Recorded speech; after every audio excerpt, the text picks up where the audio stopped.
Well, good night. This is going to be our interview for our Expresion Oral final project. My name is Fayan Gonzalez, My name is María José Solís Molí, and I am Nicole Baño. and we have our special guest, who is actually my brother. His name is Luis Diego Gonzalez. So, Luis, can you introduce yourself, please?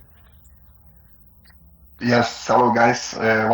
I'm totally happy to be here with you, and well, 100% my disposition to answer your questions, right? Okay, so perfect. We are going to be developing throughout the whole interview different kind of questions in different areas, such as education, workplace, and family. And the main topic is going to be the cell phone. How important or the disadvantages or advantages that the cell phone has in our daily life. Okay, so I'm going to start with the first question that says, how can cell phones be used to improve students' learning experience in the classroom? Is it useful or not? Well, that's a very good question. And from my point of view, I'm definitely against there is not. And there are a lot of different ways that their students can do their jobs. It is not a must for them to have cell phone in class. Um, from 1 to 10, I pretty much can say they have like a 3% of useless the phone in class. There are other ways that we can improve the attention of the class, and well, for me, it's not like a very good decision or a very good thing to use the phone in class to have it for something. And Yeah, well, I agree with you. I think that the cell phone is not like really that important. As far as the students start to learn how to use it correctly, it might be useful for them to start understanding and different kind of topics, right? In different institutions. And thank you, girls. Do you want to add something?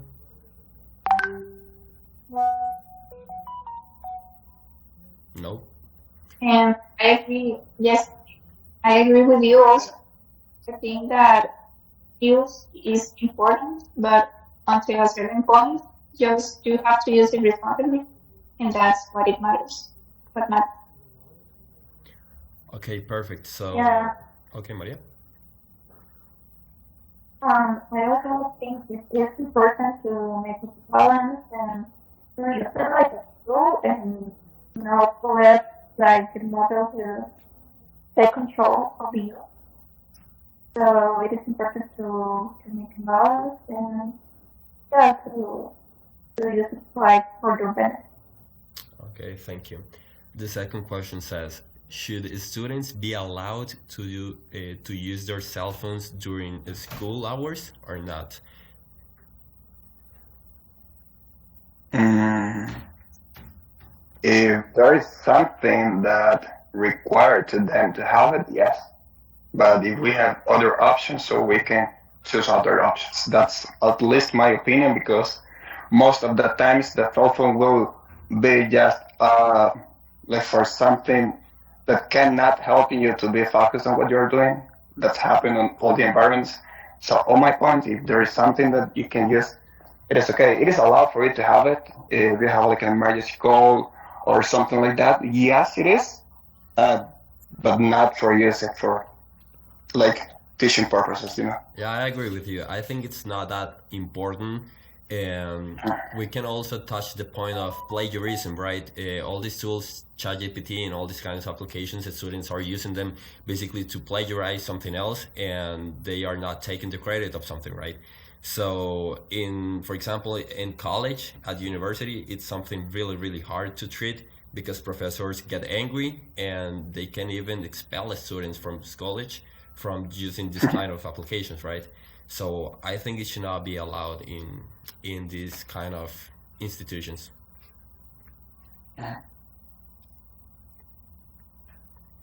Nicole, Maria? I agree with you about the because plagiarism. You think that certainly artificial intelligence can be used in a very bad way, not for you to like to have like a resource of information, but so basically, uh, like we as students can use it to basically do our entire task and homework and process. So I think that affects the way in which you develop critical thinking and analyzing skills and everything. Perfect. Now we'll move on to the workplace. Okay, now moving on. Can you hear me? Yes. Okay, nowadays cell phones have become an essential part of our daily work life. In many workplaces, they help employees to stay connected, communicate faster, and manage tasks more efficiently. However, their use can also bring some distractions or even affect productivity. So I would like to ask you some questions. The first one is, how do cell phones help employees stay productive and connected at work? Okay, that's a very good question. What can I tell you something? Well, most of the times, or at least on the job that I'm doing right now, I need to complete some verifications that requires to me to have my phone. So because we are using a private VPN or something like that, we need to have it. So for example, if I do not bring my phone today at job, so I'm gonna have problems trying to log in and to complete what I have to. So in this case, it is a tool that can help us to improve our security and depends on what we're working. So for me, it is a must to have this cell phone or the use of this phone as a tool of that. You're right. It is mostly important depending on the job that you are doing. Someone else wants to add something?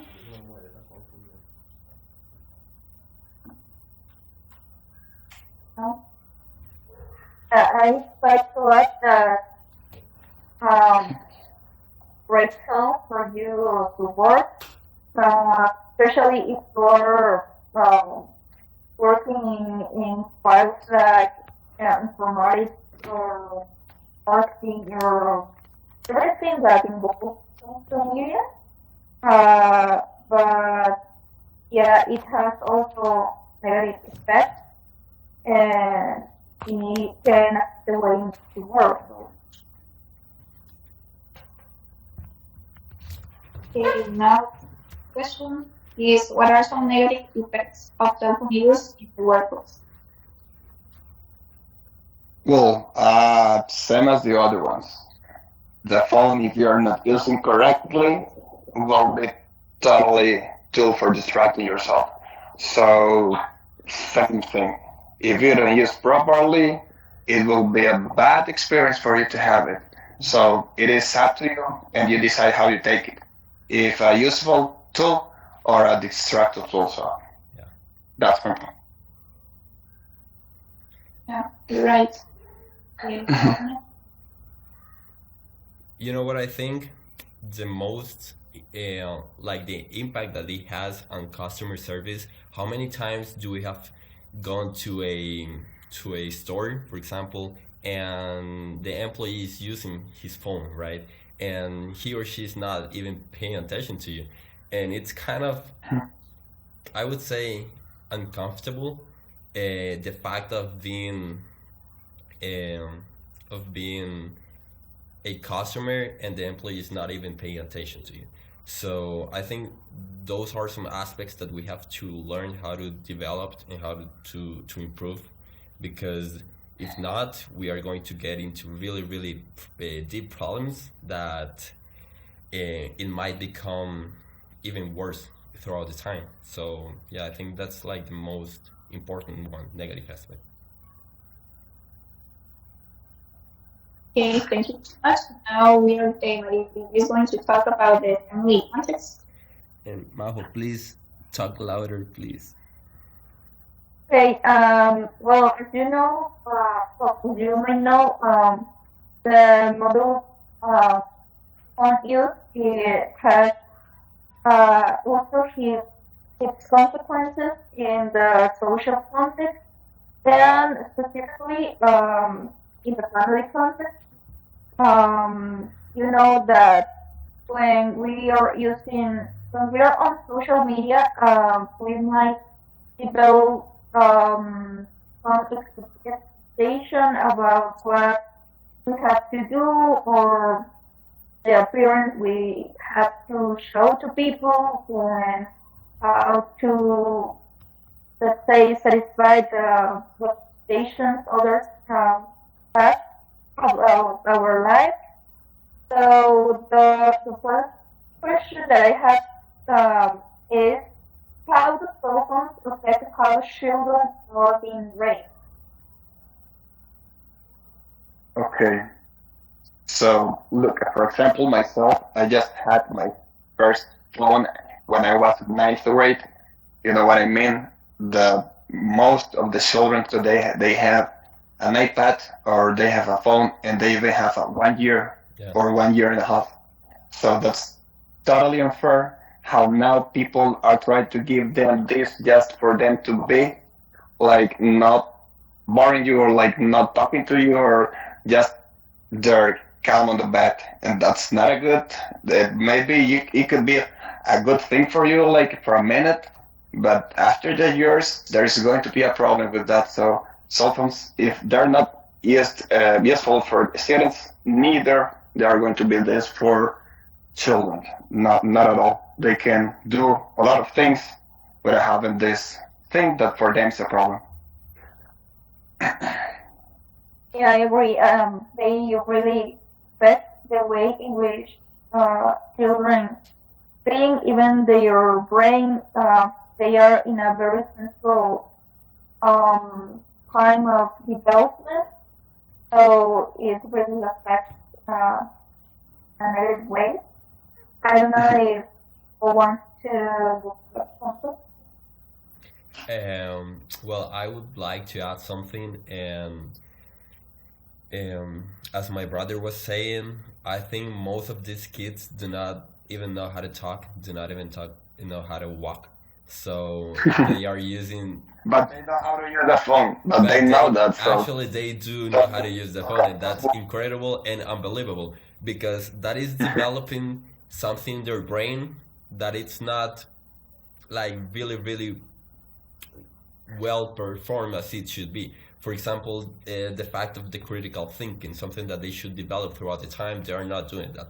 And it affects them and it affects their family, it affects their parents and everyone that is around them. So I think it's a big problem how kids are being raised because as my brother was saying, the parents are just giving the phone to them because they don't want to talk to them or paying close attention to them, and it's being a big problem nowadays.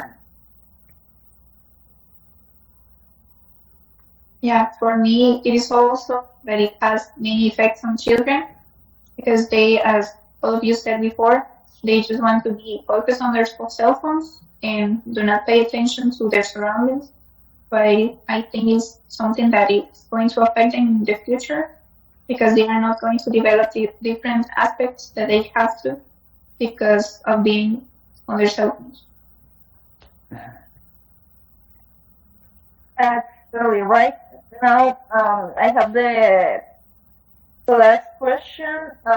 Should parents limit their children's cell phone use at home? Why or why not? Yes, absolutely. For example, if I'm allow my kid to use it, so he is not going to use this for YouTube purposes. Could be like a good idea if you have like teaching him a green color, a red color, yellow color. If you can teach your son to count 1, 2, 3, 4, but most of the times parents they don't do that. They use it just for them to be focused on what they're doing. So absolutely they need a limit, but everything it is a problem when you give this to them, but you don't have to limit if you give them other options like to be doing something different. So it is not like even possible for you to limit something if you cannot allow them to use it. You know what I mean? Yeah, great question. Mhm. Yeah. And I think it also breaks the relationship they have with their parents because they are suddenly more connected to their devices and they are not developing this relationship with their parents and brothers and sisters. And it also affects the way in which they relate with the environment. They are not enjoying like green areas and simple things like the trees or animals or flowers and everything that is also beneficial for their brain development and their well-being in general. Mhm. Yeah.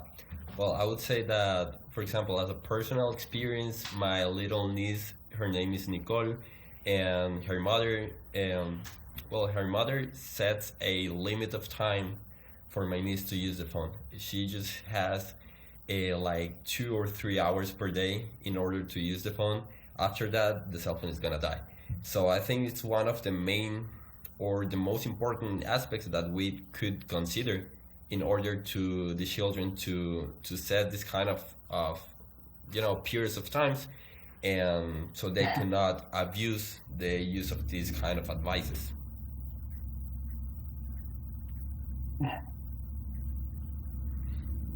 Somebody wants. Yes, now even exists some applications where you can just do it, allow your son's phone for 1 hour.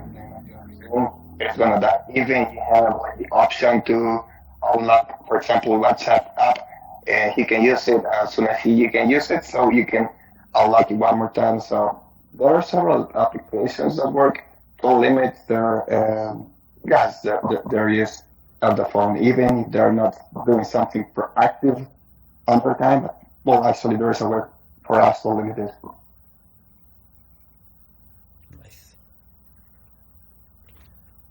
So, well, basically to wrap up and to get to a conclusion, I would like to thank each one of you guys to be here, to take your time and to do this activity and this interview, especially my brother. Thank you, Luis, for being part of this group and this project.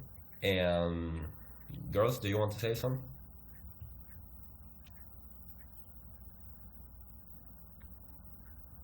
Maria first. Yeah.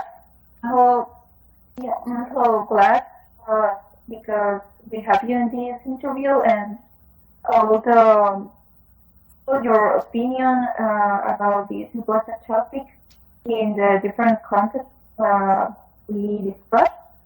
And yes, I want to conclude with the idea that we can use both everything in this life in the cell phone, but with a balance and to not let anything, in this case the cell phone, to take control of ourselves and affect us in the physical, mental, emotional aspect. So thank you so much. Also, I wanted to thank you, Luis, for letting us make you some questions. And also, as a conclusion, we see how cell phones can be a powerful tool when we use it responsibly at work or in a family context, educational, because they also improve communication, organization, and flexibility, but also they can become a source of distraction if not used properly. So basically, the key is to find a balance using technology to make our work or life easier, but without letting it interfere our performance. So basically, Okay, guys. Well, to do a recap, don't use your phone at class. Okay, you are almost there. You are not there. So still doing things that you are doing, guys. You are great. And I really want to say thank you for your effort. You have been doing this all time. And well, totally open every time you want to invite me to do something. I'm here to help you guys and to help my brother. Thank you. thank you so much. Thank you so much, you guys. Bye bye. Bye. I'm gonna. Bye. Bye.